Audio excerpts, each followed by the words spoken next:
My name is Ropo Ewenla.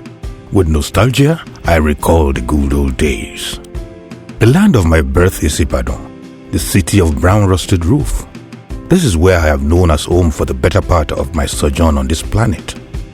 I grew up in Eleyele, Yaganku, and Apataganga at various stages of my life. And in fairness to our collective memories, those good old days were not just fun, they were testy times too.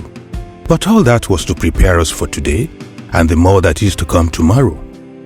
I remember the peace and order in the living quarters of men and women of the Nigeria police in Eleyele and Yaganku.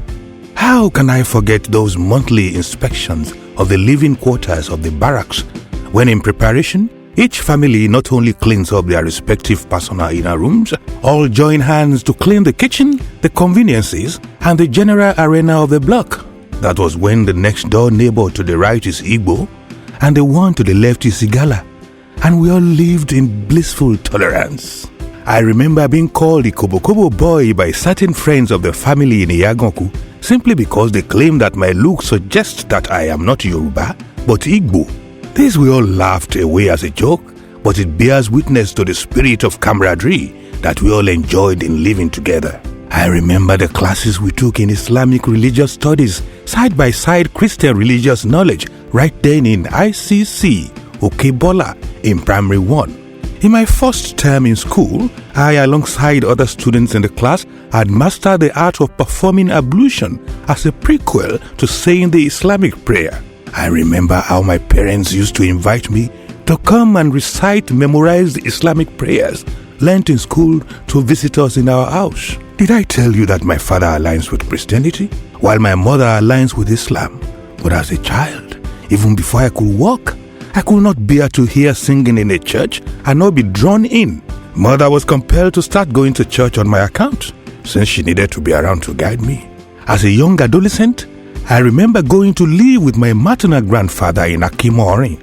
He was a traditionalist, versed in divining with cowries.